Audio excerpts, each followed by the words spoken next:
Yes. So whoever is watching this just needs to know how important Vern has been to Next Stage and Up, and not just Next Stage and Up, but to a lot of people's lives that he has impacted. So I asked Vern if he would be interested in sitting down and talking about mental health and just seeing where the conversation goes. I have 0 questions scripted. Vern obviously has no idea what we're necessarily going to talk about, other than we're just going to talk about mental health and what that journey has looked like for him. I met you at a kind of a weird stage in my life, if you will. Kind of cranking up some new opportunities, and we just have been rocking steady ever since. Mm-hmm. And come to find out a little bit of your story over the past couple years, with mental health being such an integral part of who you are and what you've done as a police officer and a former Marine. And those are all the things that make you who you are and amazing at who you are. So I just got to say, my man is such an inspiration to me, and such an inspiration to really everybody that he comes across. So we're just going to talk mental health, and I want you just to kind of lay out who you are. And yeah, just give us a little bit of background about you, and then let's just see where the conversation goes. Oh, okay. Well, thank you. Actually, I start off by saying that I am retired law enforcement. I am still a Marine, thank goodness. Yes. So I am a combat veteran, and I am a suicide survivor. That's the best way to put it. Mental health, for me, was introduced very early on in life, but without the label, without the stigma. And I've had many close call experiences with mental health, with suicide, with seeing it as I was patrolling in the streets of New York, with helping people through their crisis, at a time in my life where I never really experienced it for myself. Right. So I'm a full-time single parent, so I have a young man, a 14-year-old, that I every day live by example to better teach him so that he doesn't make the same mistakes I do. Right. Mental health for me is a huge part of me right now, because every day I have to do things to promote good mental health. Right. I also go out and speak to other people about my personal experiences, in hopes that they would take away something from it. Right. So. Well, I know you faced a stigma. If you want to elaborate into it, and there again, this conversation is going to go where it's going to go. So I've told Vern, like, whatever you're comfortable talking about, talk about it. If you're not, then we can bypass that. But I know that you've shared some of the stuff that we want people to talk about it, right? Oh yes. But there's also an element in life where people shun talking about it, and I don't like for people to play victim, and I know you don't either. But there is also an element when I'm coming to find out with mental health that there are victims, and sometimes they just don't know how to cope. But maybe talk about that just a little bit. What that looked like. In the beginning, I would always think that same way, that I was the victim. Whenever I talked about suicide. However, I've come to change that around, and it's more not so much that I'm the victim, but I am someone who is more just vulnerable. Right. So instead of victim, just a vulnerable person. I mean, everybody's vulnerable. Suicide does not discriminate whatsoever, so it can reach anyone. And for me, the stigma started especially in law enforcement, because as a police officer, you're tasked with going out and helping people solve problems through community engagement. Your job is to go out there. You're the beacon of light, or the beacon of hope that people see when they're in a dark place. Right. So going out, almost every day in uniform, and just changing lives one person at a time, I started to unknowingly become affected by the crisis that I would come across with each person that was going through a mental health crisis. At some point, if you don't have a way of releasing that negative energy, it builds up into you. It creates sickness within your mind, your body as well. And when I had my first mental health crisis in law enforcement came with September 11th. I worked the midnight graveyard shift, if you will. I was being released from duty that morning, going home. My mother calls me, says, hey, you might want to turn on the news when you get home. Plane crashed into one of the towers. I get home, I turn on the television, and as I turn on the television, the second plane hits. I'm getting phone calls from everybody. Hey, our friend Tara, we had a few friends that were actually in the building. We were being called from their families. Hey, they knew me as the police officer. Can you go and check? Is she okay? Can you see if she's all right, if they're all right? And I, without thinking about it, my sister was also there. And so I immediately grabbed my go-to bag, which is a bag I always have a lot of things in it when I need it, and I headed straight for the World Trade Center.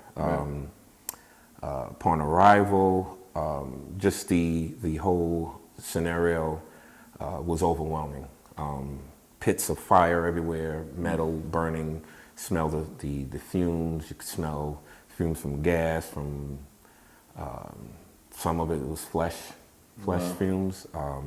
All of that was overwhelming to me, not wearing any protective gear whatsoever, because all I was concerned about was looking for those that I knew were in the building, but also any survivors. Packaging all of that and then going back to midnight patrol, for me wasn't healthy because I didn't talk about it. I just, as most cops, the culture is just to put it away and get back to your job because people depend on you. And if you fall apart, who's going to save that person? So knowing that or having that baggage, I was also a reservist in the Marine Corps, and I was activated, the following year to start training for what we were led to believe would be the invasion of Iraq at some point. So this was 2002. I spent a couple of months at Camp Pendleton, California, trained with the Marines out there. I was basically a radio chief, so my job was to build a radio site and be able to make sure that the Marines could communicate back to the States or to other forward observing proponents of the Marines when we were in Iraq. After that, 2003, we shipped out to Kuwait. We were there for about a month and a half before we actually crossed over into Iraq. The things that I saw, the experiences were like... hell on earth. Yes, literally. It was madness. People were just losing their minds. The whole concept of going to war, possibilities of not coming home, not surviving, was a lot of emotions to just kind of juggle without any real outlet other than the outlet of violence or the response of. And so by that was another bag I threw on. In the Marines, we always, or at least I'm sure it's in all branches of military, but when you're deployed, a lot of times you'll get what's called the Dear John letter.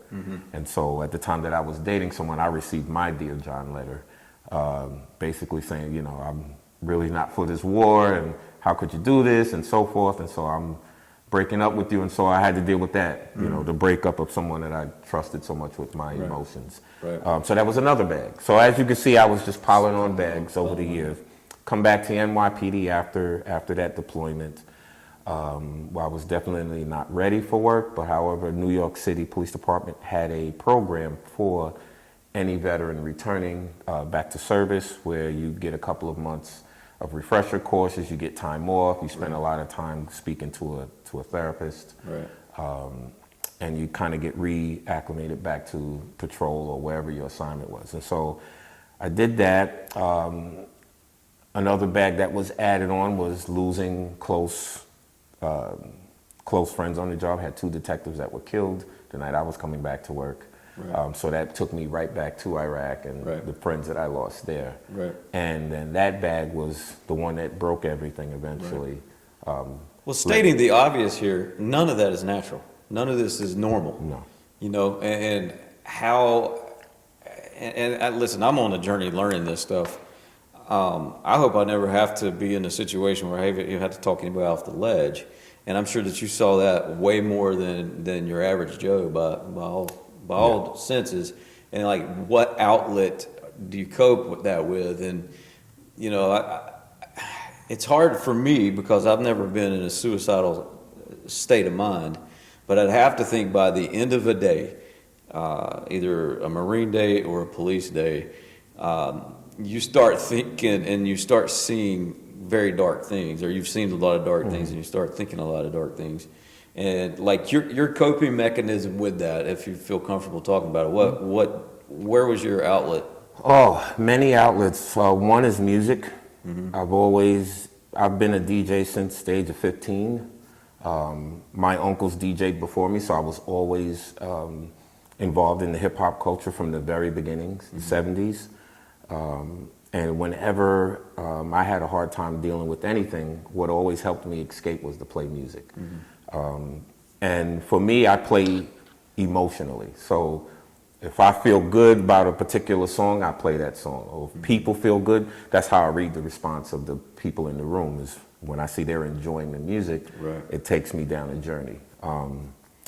And music is definitely one of them. So being able to play music, being able to serve other people. I've always been a people person. I love to help people. So any of that helps me not so much forget what I've been through, but just say, you know what, it could be worse. And, you know, I feel like I'm the wall that's protecting the people that I'm entertaining from the dark times. So that's one. Exercise, of course, going to the gym, talking about it. For the longest time, I never talked. So the first time that I actually shared my survival story with someone, I didn't realize I would feel relieved sharing that story. It was like a big weight off of my shoulders. Right. So that encouraged me to talk more. Right. I don't think we're meant to, I don't think anybody's meant to hold in any of these types of emotions. And I don't know, guys, in general, I don't have the stats on this, but I would think that the male, maybe you know this, the male is typically the higher rates of suicide, just because they internalize so much stuff and don't. I've heard it go both ways. I've heard women do it more, and I've heard, to me, one is too many, regardless of sex. But as a man growing up, I think I was conditioned to absorb a lot of that and not talk about it. Most men could relate to this, that, you had that father figure that always says, you don't cry, you don't do this, you don't do that. And I grew up in an abusive home. I had an abusive stepfather who was also a member of the military. He was a POW in Vietnam. So a lot of what he had to deal with was often on times, reflected on me. And so, and in any crisis in the family, I was always the one who didn't show emotion when everybody else did. I was always the one to lean on. So all of that built up over the years, just holding it in and just, hearing you say that, like the thought that came through my mind was hurt people. And wow, what a path we could go down talking about with that. But hurt people, and obviously you saw that all the time in the military, or not in the military, maybe in the military, but for sure in the police force. So we've talked a little bit in the past as far as like your attempts at suicide. Yes. And I think that, somebody who obviously has successfully committed suicide, we can't get inside their brain.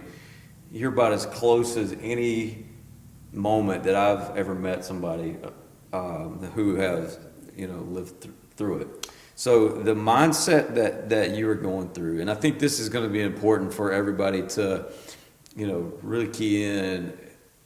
My thoughts as far as how somebody's thinking about ending their life is completely different than what Vern is going to probably share with you right here. So my mindset at the time that I remember, and I remember it like it was yesterday because it was real. It was so real to me. Was that it was surreal. It was like being in another. It was like I was sitting beside myself seeing what I was doing, but couldn't stop it. I couldn't say anything. I couldn't. Almost like an outer body experience. And all I could see is that I was really hurt. I was in a lot of pain. The pain was mostly up here. Right. My heart, I remember my heart beating to the point where I could hear it in my ears. But I couldn't control myself. Like, I couldn't stop myself. I was going through with the process, and all I remember was that, gotta stop the pain, gotta stop the pain.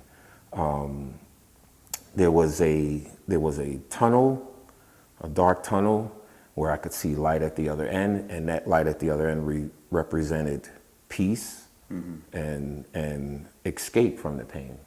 And to get there, I had to go through that dark tunnel. And that would have been the process of actually performing the act of suicide. Right. It was like being in a trance. It was like being possessed, where I couldn't stop myself. I could see what was happening. I wanted to stop it, but I couldn't. And what stopped me was a phone call. The phone started ringing. Right. And on the other end of that phone was my biological father, whom I don't have a relationship with. So for him to call was an act of God, as I see it. Right.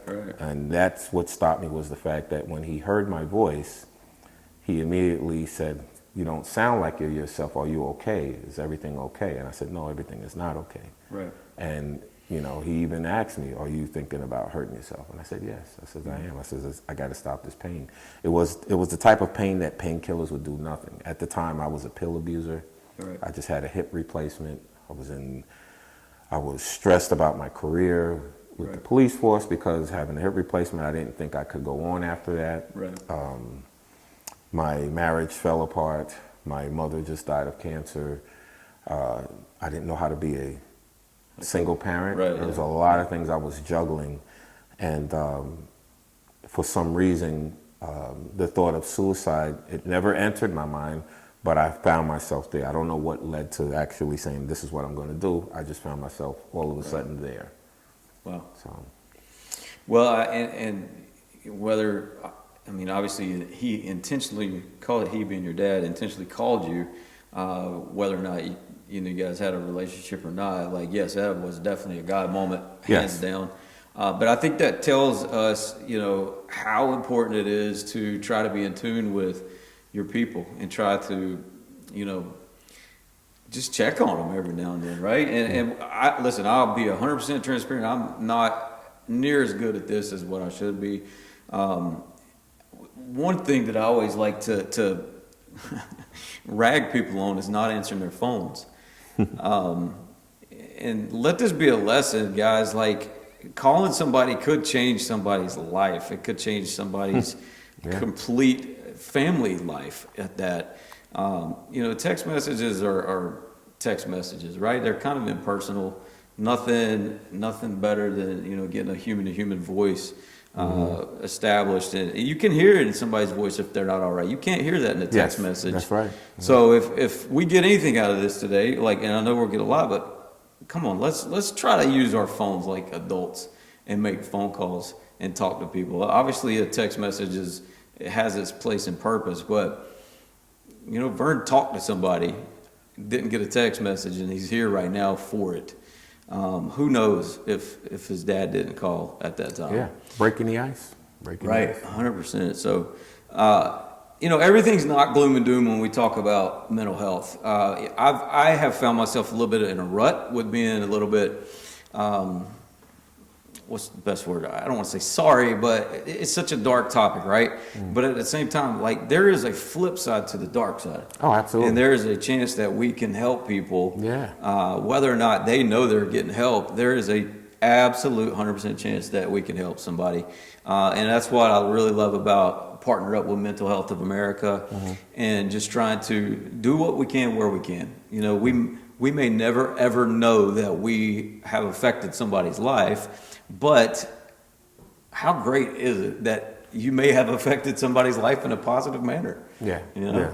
So tell a little bit about Mental Health of America. I learned of them through you. And that's been a very integral part of Next Stage and Up. Mental Health of America has never asked us to do anything. We're doing this just because we believe in it and this is the right thing to do by people. So Real quick on Mental Health America, man. Well, one thing to add, the best thing about it is that nobody's an expert at this. Nobody's good at this. So we just all practice. You know, this is just another tool in the belt for humanity, you know, something that you just bring along. And I know that through Mental Health America, when they show you all of the different characteristics of someone that may be, you know, considering or contemplating, it just helps you be a better person towards that person. So you know how to relate more. There's nothing wrong with asking a question. There's nothing wrong with offering hope in any form. Sometimes that may be just a phone call or just the mere presence of someone. You know, there's times I wouldn't really know what to say to somebody, but listen, I'm going to be here with you every step of the way. Well, that's a relationship, though, in general, though. You don't always have to be the person talking. You can shut up and listen every now and then. The best thing you can do is just be an ear for that person, because that you want to get that person to talk. You want them to share with you why they feel this way. You know? And Mental Health America offered that to me. Initially, after my suicide attempt, my police chief asked if I would be willing to take a class on suicide prevention. Now, at the time, she didn't know that I had the attempt. She just, like I said, another act of God that just comes along with. Usually you don't share with the police, because if you tell them something's wrong with you, the first thing they're going to do is take away your gun, your badge, and put you, institutionalize you.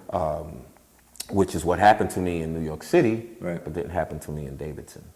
So when I volunteered to take the class, it was a class to prepare me to be an instructor for what they call question, persuade, and refer, or QPR. I call it mental health first aid, because basically as a first responder, I'm walking into that room with somebody who's thinking about jumping off the ledge, and my job is to, you know, persuade them not to. So MHA prepared me for that. They have been around, I want to say, I think suicide, I think QPR, the whole thing, concept, I think started maybe in the 1930s, I think, with suicide prevention. I'm not sure, don't quote me on that. But the things that they've shared has made me a better person to relate to other people, even total strangers. And like I said, it's a tool. And if you're, especially in the first responders, or if you're a law enforcement officer, that's something that you don't really learn in the police academy. You have to constantly practice it to get better at it. See, I think what will happen after we go through several of these classes will be that, you know, just like when you buy a car, you start seeing other vehicles out there that are just like the car that you just purchased. But you become more in tune to what's going on around you. You know, once you put yourself in a room of people who will teach you how to help somebody out. And once again, I hope we never find ourselves in that. But the fact of the matter is, over the last 2 years of, well, 3 years, because, you know, I've got to start back for when I first got into real estate, losing a buddy of mine, and that's, you know, that's the closest that I've ever had somebody in my life commit suicide. But we've seen it over and over, and it doesn't discriminate. Just like you said, it does not discriminate. We've seen supermodels jump off of roofs.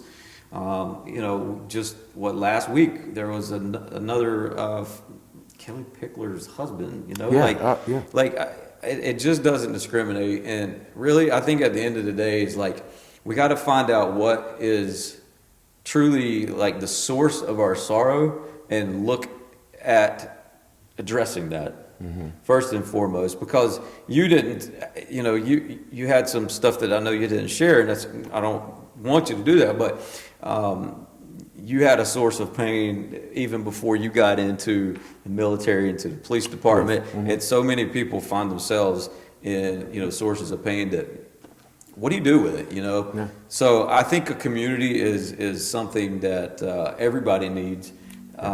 You know, or a close friend, you know, just, I don't know. We just got to talk about it, really. I think that's so much of what it is, because, like you said, New York City PD pushed you out, right? And was it right or wrong? I don't know. That's law enforcement, man. I can understand how you want to have somebody who has zero issues, but that's not humanity either. And when you're exposed to that type of thing every day in, you know, day in, day out, of course it's going to affect you at some point. 100%. You know, so 100%. Well, we're grateful for Vern, and we're grateful that you're 6 feet above and not below. Under. Amen. You've just, like I said, been such an instrumental part of Next Agent Up, and Next Agent Up is this is our cause. I hope that everybody that comes across Next Agent Up will be a part of it. I understand it's hard to talk to, and you'll probably cry a little bit, and that's okay. But we're going to continue having classes. Vern referenced QPR. So we do have some of those classes throughout the year. We do have one set for the 21st of March. It is capped out at 35. I would love for that to be a lot more, but that's just a request that we got. Yeah. So come be a part of it. It's not comfortable. I get it. It's definitely not comfortable, but not being comfortable is not helping anybody either. So at some point we just got to realize that money doesn't matter, that things don't matter. What matters is each other. Yeah. So. Yeah. And suicide, if you take anything away from this, suicide is the most preventable form of death. Yeah. And you can stop it even if you are a total stranger to that person. Right. Because as human beings, we all need each other to survive. Right. There's nothing wrong with stepping in and just being. You may be the only hope that person ever gets. So yeah, there's a lot of lonely people Yeah. in the world, and can we reach all of them? I'll be honest, no, we can't. But what we are responsible for is our circle. Yeah. So check in on your circle. Make sure that your people are good. Don't just do it once. Listen, so many people work by a calendar. Put it on a calendar. Do some things like that. But most importantly, if you're interested in being a part of trying to make a difference through this particular subject, come join us. I'm trying to make everything as free as possible. And this training is going to be free, and we're going to continue to try to do as much stuff. But we got some other things that are going to continue to raise awareness throughout the year. So all I can say on this one is thank you, Vern. You've been an absolute godsend to myself. Oh, same here. You've been the same to me. All right. Absolutely. We will we'll conclude this for right now, but just know that we're going to keep talking about this. This is definitely not the last time that you're going to hear about suicide prevention. Dark topic. I couldn't get that out. But listen, there is light. There's light. There's always hope. And just do what you can to help your fellow brother and sister. Amen. So, cheers, y'all.